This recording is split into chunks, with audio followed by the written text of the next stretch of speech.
Assalamu alaikum. Welcome to my lectures. I am your lecturer Midhat Abbas. Students, last lecture में हम लोगों ने chapter 8 world population के 2 question solve किए थे. आज हम उसके रिमेनिंग क्वेश्चन सॉल्व करते हैं. चलिए बोर्ड की तरफ चलते हैं. ओके, क्वेश्चन नंबर 3 हम उसी तरीके से करेंगे जिससे हम पहले करते हैं. हम इंपॉर्टेंट फैक्टर्स को अंडरलाइन करेंगे and then we'll continue. Find out where the 10 countries with lowest life expectancies are located. What do you think are the reasons for high death rates? अब इस क्वेश्चन के 2 पार्ट्स हैं. पहला part ये है कि हमने फाइंड आउट करना है कि 10 कंट्रीज जिनकी लाइफ एक्सपेक्टेंसीज लोएस्ट हैं, मतलब जिसमें लोग कितनी लंबी उम्र जीते हैं वो लंबी उम्र का अमाउंट या स्पैन कम है. और उसके बाद हमने उनकी लोकेशंस भी देखनी है कि वो कहाँ लोकेटेड है. Then what do you think are the reasons for the high death rates? उन्होंने ऑलरेडी ये बता दिया है कि वहां पे डेथ रेट हाई है और हमने उन रीजंस को देखना है कि वो हमारे अकॉर्डिंगली वो रीजंस कौन से हैं. सबसे पहले तो फर्स्ट पार्ट करते हैं. Now the top 10 countries as of 2019 जिनके अंदर जो लाइफ एक्सपेक्टेंसीज हैं वो लोएस्ट हैं वो ये हैं. It's Swaziland, it's at number 1 because the life expectancy is 31.9 years. मतलब वहां पे एवरेज एक इंसान 31 से 32 साल की उम्र के दरमियान में उसकी डेथ हो जाती है. एंगोला, इट्स 38.2 ईयर्स, 38 साल.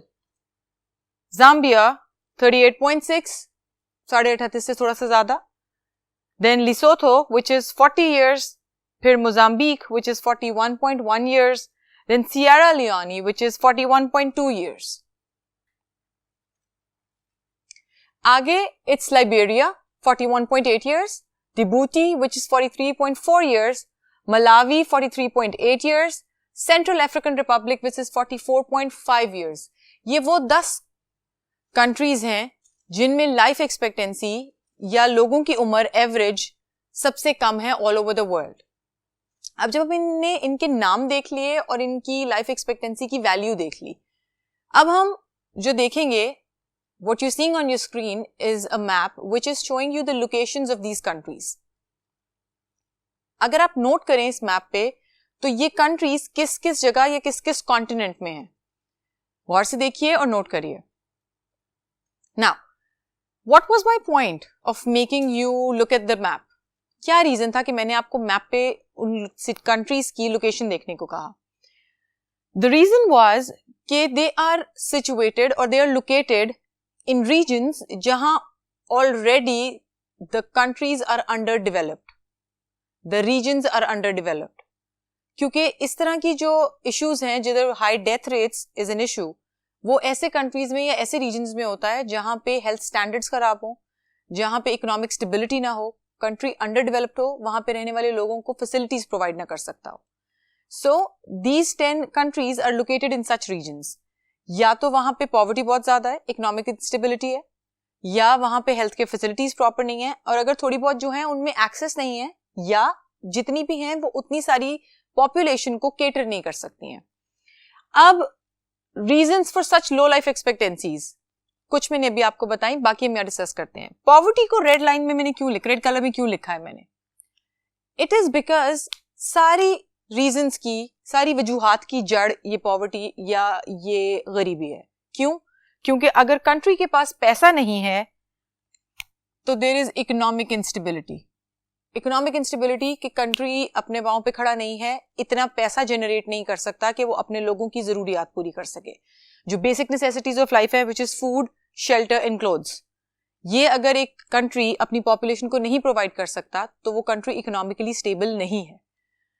सो अब उससे क्या है, इससे आगे लेके चलते हैं. तो जिस कंट्री के पास पैसा नहीं है, ना वो बेटर हेल्थ केयर फैसिलिटीज देगा, ना वहां पे एजुकेशन के स्टैंडर्ड्स होंगे प्रॉपर, या एजुकेशन का एक्सेस नहीं होगा, भूख एंड देन वाटर शॉर्टेज. ये सारे रीजंस आपस में मिलते जुलते हैं, या एक रीजन दूसरे रीजन तक लेके जाता है. जब पैसा नहीं है तो हेल्थ केयर फैसिलिटी नहीं है, हेल्थ केयर फैसिलिटी नहीं है तो लोगों का लिविंग स्टैंडर्ड लो है, लोग बीमारियों से ज्यादा मरते हैं. ऑब्वियसली जब लोगों के पास खाना नहीं है तो उनके इम्यून सिस्टम्स, उनकी जो नेचुरल इम्यूनिटी है टूवर्ड्स डिजीजेस वो भी कम हो जाती है. सो ऐसे मुल्कों में पेंडेमिक से एपिडेमिक ज्यादा ब्रेक करते हैं. क्यों? क्योंकि वहां के लोग इतने मजबूत नहीं है कि वो उन बीमारियों का सामना कर सके, या उनके अंदर इतनी ताकत नहीं है कि वो इन बीमारियों का सामना कर सकें. सो ज्यादा लोग फिर मारे जाते हैं. फिर जब डिजीज हो गई तो उसके बाद उनका ट्रीटमेंट इज इम्पॉसिबल. क्यों? क्योंकि health care facility proper develop नहीं है. जब प्रॉपर डेवलप नहीं है तो वहां पे ट्रीटमेंट क्या मिलेगा, या जितना भी मिलता है वो वहां की पॉपुलेशन के अकॉर्डिंगली नहीं है. अगर पॉपुलेशन 50,000 या लाख है और हेल्थ केयर फैसिलिटी सिर्फ इतनी है कि वो 10,000 लोगों को दवाइयां दे सके या उनको ट्रीट कर सके, तो फिर इतनी बड़ी पॉपुलेशन को इतनी थोड़ी हेल्थ फैसिलिटीज कैसे केटर करेंगी. फिर लैक ऑफ एजुकेशन. जब लोगों के पास एजुकेशन नहीं है, पढ़े लिखेंगे नहीं, मुल्क तरक्की नहीं करेगा, तो वापस हम कहाँ आके खड़े हो जाएंगे? इकोनॉमिक इंस्टेबिलिटी पे. क्यों? क्योंकि जब हमारी जो आज की कौम है या आज का जो यूथ है वो अगर प्रॉपर एजुकेशन नहीं लेगा, वो कल को कंट्री की तरक्की के लिए कुछ नहीं कर सकेगा. जब वो मुल्क की तरक्की के लिए कुछ नहीं करेगा तो मुल्क की इकोनॉमिक इंस्टेबिलिटी वहीं की वहीं रहेगी. So all these reasons are the reasons for the lower life expectancies. लोगों के डेथ रेट हाई हैं, प्रॉपर ट्रीटमेंट नहीं, ज्यादा बीमारियां, लैक ऑफ एजुकेशन, मुल्क तरक्की नहीं करता, हंगर, पॉवर्टी, पैसा नहीं है लोगों के पास अपनी लाइफ मेंटेन करने के लिए, बेसिक नेसेसिटीज पूरी करने के लिए. So when you connect all these dots, और इसको जब प्रॉपर एक तरीके से आप एक पैराग्राफ में आंसर लिखेंगे, so that is going to reflect कि कैसे ये रीजंस इन सब कंट्रीज की लोअर लाइफ एक्सपेक्टेंसी को रिप्रेजेंट करते हैं. Now let's move on to the next question. How longer life expectancy changes the lifestyle of people and how the government must react. अब इसमें हम कह रहे हैं जी कि लॉन्गर लाइफ एक्सपेक्टेंसी और लाइफस्टाइल ऑफ पीपल ये कैसे कनेक्टेड है और गवर्नमेंट को कैसे रिएक्ट करना चाहिए. So let me tell you, life expectancy is directly related to our lifestyle. सोचें कैसे. वीडियो को पॉज करें और एक लम्हे के लिए सोचें कि मैंने कहा है जी कि हमारी जिंदगी की जो लंबाई है या हमारी लाइफ एक्सपेक्टेंसी जो है वो हमारे लाइफस्टाइल से रिलेटेड है. कैसे? Right, lifestyle. अच्छा खाएंगे, अच्छा रहेंगे, अच्छी जिंदगी गुजारेंगे, लंबी जिंदगी और सेहत वाली जिंदगी गुजारेंगे. अगर लाइफस्टाइल अच्छा नहीं है, हम लोग जंक फूड खा रहे हैं, फ्राइड खा रहे हैं, मीठा खा रहे हैं और जरूरत से ज्यादा खा रहे हैं, तो ऑब्वियसली हम अपनी सेहत बर्बाद करते हैं, हेल्थ बर्बाद करते हैं, और जिसकी वजह से हमें अर्ली एज में, या बहुत सारे मुल्क ऐसे हैं जहां पे अर्ली एजेस में या टीन एजेस में बहुत सारी बीमारियां फैलने लग गई हैं. क्यों? क्योंकि उनके जो निज़ाम हजम है, the digestive system, it is not capable of catering to all these things. जब आप कुदरत के बनाए हुए निज़ाम के अगेंस्ट चलोगे या जरूरत से ज्यादा खाओगे तो ऑब्वियसली आपकी बॉडी उसको नहीं हैंडल कर पाएगी. So yes, our life expectancy is related to our lifestyle. So जैसा कि मैंने पहले कहा, healthy lifestyle longer life expectancy, unhealthy lifestyle shorter life expectancy. बात समझ में आती है? अब आप ऐसा करें कि आप अपने पास दो कॉलम्स बनाएं. एक बनाएं हेल्दी लाइफस्टाइल का, एक बनाएं अनहेल्दी लाइफस्टाइल का. एंड टेक 2 मिनट्स और जल्दी जल्दी लिखें कि हेल्दी लाइफस्टाइल में क्या चीजें आती हैं और अनहेल्दी लाइफस्टाइल में क्या आती हैं. Pause the video and do it. Done. अब हम बात करते हैं जो आपने पॉइंट्स लिखे हैं, मैं बिल्कुल मानती हूं आपने ठीक लिखे हैं, उनके अंदर क्या क्या आता है. Eat healthy, balanced diet. अब ये दो वर्ड्स हैं कि हेल्दी भी और बैलेंस्ड भी. हेल्दी का मतलब है कि हम अच्छा खाएं, ज्यादा चिकनाई ना खाएं, ज्यादा मीठा ना खाएं, तो लो शुगर, लो फ्राइड कंटेंट. ठीक है. अब बैलेंस्ड में क्या आता है?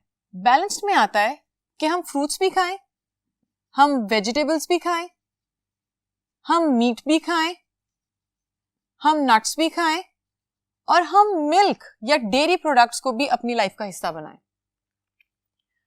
फिर उसके बाद low stress level. Stress level, hypertension is leading cause of death in a lot of countries. Why? क्योंकि ज्यादा चिकनाई खाने से लोगों का कोलेस्ट्रॉल लेवल बढ़ता है. कोलेस्ट्रॉल लेवल बढ़ने से लोगों को हार्ट डिजीजेस का चांसेस बढ़ते हैं. सो जो हम खाते हैं वो हमारी बॉडी में रिफ्लेक्ट करता है. सो इसलिए balance diet and lower stress level is very important, क्योंकि stress is the leading cause of hypertension, high BP. Now उसके बाद इंपॉर्टेंट चीज क्या है? Exercise regularly. अब जो एक्सरसाइज है वो ना के सिर्फ इन डिजीज पेशेंट्स के लिए भी बहुत इंपॉर्टेंट है, एक रेगुलर हेल्दी नॉर्मल इंसान के लिए भी बहुत इंपॉर्टेंट है. व्हाई? क्यों कहते हैं डॉक्टर्स, क्यों कहते हैं न्यूट्रिशनिस्ट कि आप रोज की 15 से 20 मिनट वॉक करें? It is very good for your body, for your systems, and it helps in digestion as well. So exercise regularly. Then go outdoors. With the increased advancement and increased use of technology, लोगों ने घरों के अंदर बंद रहना शुरू कर दिया है. So the access to the open air or a good air or fresh air बहुत कम हो गया है. लोगों का लाइफस्टाइल चेंज हो गया है. लोग जल्दी नहीं उठते, लोग देर से उठते हैं. So the lifestyle is also affected because early getting up is a very good habit. आप लोगों ने कभी वो idiom नहीं सुना? Early to bed, early to rise makes the man healthy, wealthy and wise. I totally believe in it. And I think you should all do it as well. अब, where does the government walks in? Government को क्या करना चाहिए? अब ये जो इतनी सारी बातें हमने की, इन सब का ताल्लुक good और better facilities से है. अगर एक मुल्क आपको better facilities provide करता है अपनी economic stability की वजह से, तभी आप लोग ये चीजें अवेल कर सकते हो या इन चीजों को अपना सकते हो.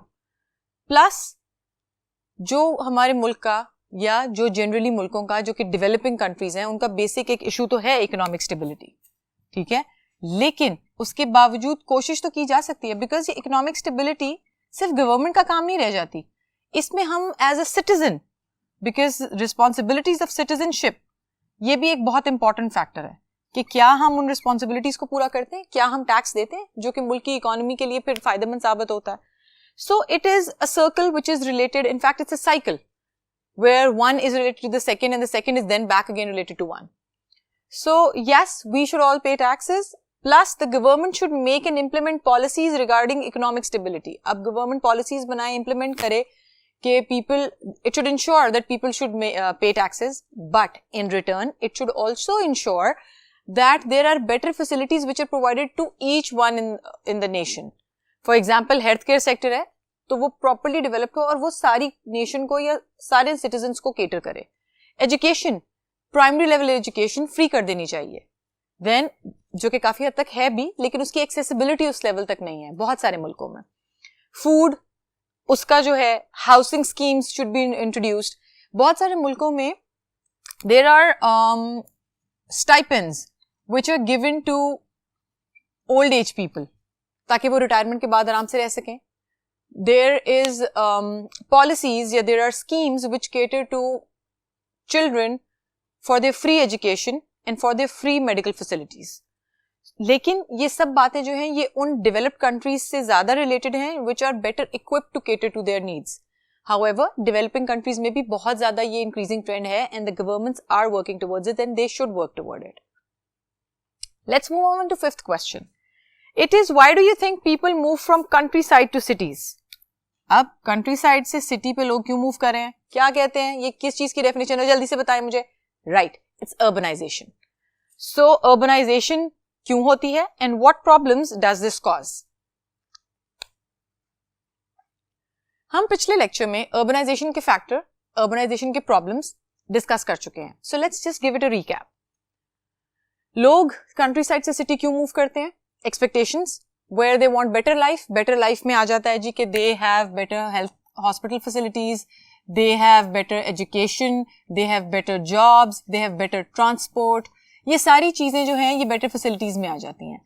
Then better jobs, obviously, जब तक उनके पास पैसा बेहतर नहीं आएगा तब तक वो अपने बच्चों को या अपने आप को बेहतर की तरफ मूव नहीं कर सकेंगे. लेकिन again urbanization का एक negative impact आता है. वो क्या आता है कि there is increased demand and burden on resources, कि उस शहर की जो resources हैं उनके ऊपर एकदम से burden पड़ जाता है. याद है we discuss city एक ही example, बस बिल्कुल वही कि अगर एक city में लाख लोग रहते हैं और एकदम से वहां पे बाहर से 20 या 25 हजार लोग मूव कर जाएंगे तो वहां की फैसिलिटीज उन 1 लाख लोगों को केटर करने के लिए बनी हुई है. और अगर वो सिटी इकोनॉमिकली स्टेबल है या बाकी चीजों को केटर कर सकता है तब भी उसको थोड़ा टाइम लगेगा जो लोग मूव इन किए उनके लिए फैसिलिटीज प्रोवाइड करने के लिए. लेकिन फॉर दैट टाइम बीइंग, या उससे बर्डन जरूर आ जाता है विद लिमिटेशंस. लिमिटेशंस क्या है कि जाहिर सी बात है money is the major limitation, then infrastructure is another limitation. कि अगर मनी है तो क्या इंफ्रास्ट्रक्चर है, क्या नई फैक्ट्रीज बनाने के लिए जो उन लोगों को केटर करे या जॉब्स दे उसके लिए पैसा है. All these factors would lead to what? Economic instability. So again, it's a cycle where if the citizens do not live properly, then the city is not economically stable, which leads to the country being not economically stable. So ये चीजें आपस में एक दूसरे के साथ related हैं. लेकिन urbanization has taken place over the year and it is increasing. Now, what are the advantages and disadvantages of living in a large city? Now we are going to talk about advantages and disadvantages of living in a large city. Advantages, obviously, if the city is well developed, better jobs, better facilities, better education, जो कि हम पहले भी discuss कर चुके हैं, जो urbanization से related भी हैं, वो वैसे भी किसी एक developed city की बहुत important factors हैं. Better recreation. I would say better recreation is also an advantage of living in a good city.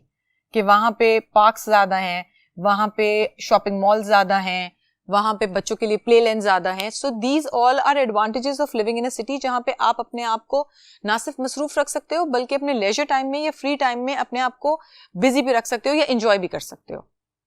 Eight the same time disadvantages, there is not enough money in infrastructure to cater to huge influx. कि जितने लोग move in कर रहे हैं उसको cater करने के लिए या उनको प्रोवाइड करने के लिए फैसिलिटीज, पैसा है या नहीं है, चीजें हैं या नहीं है. फिर रिसोर्सेज पे increase burden, living standard decreased. जब इतने सारे लोग एकदम से शहर में मूव कर जाते हैं ना, तो उनकी स्क्वाटर सेटलमेंट्स होती हैं. स्क्वाटर सेटलमेंट्स कहते हैं कि एकदम से लोग किसी एक जगह पे इकट्ठा रहना शुरू कर देते हैं. आपने देखा होगा कि in a town there are empty plots और वहां पे लोग सेटल डाउन कर गए हैं. Then there are slums, they create a colony where they live in unhealthy, poor, unhygienic conditions. वो अपने आप को भी इस कंडीशन के लिए अडेप्ट कर लेते हैं. However, these are disadvantages, क्योंकि जब तक वो सिटी इतना इंफ्रास्ट्रक्चर या इतना पैसा नहीं ले आता कि उन लोगों को केटर कर सके, तो उससे ये प्रॉब्लम्स अराइज होती हैं, जिनके लिए सॉल्यूशंस पे काम हो रहा है. बहुत सारे मुल्क करते भी हैं और इन चीजों को केटर भी किया जाता है. एक और इम्पॉर्टेंट फैक्टर जो डिसएडवांटेज है वो है पोल्यूशन. हम लोग जो प्लास्टिक वेस्ट प्रोड्यूस कर रहे हैं, जो पोल्यूशन हम ऐड कर रहे हैं अपने ना कि सिर्फ कंट्री में बल्कि वर्ल्ड में एंड ऑन आवर प्लैनेट, वो भी एक बहुत बड़ा डिजास्ट्रस इफेक्ट है. Anyways, it is also a huge topic which would be catered later on. So students, we have finally finished the chapter 8 and its questions. See you in next lecture with the next chapter. Allah Hafiz.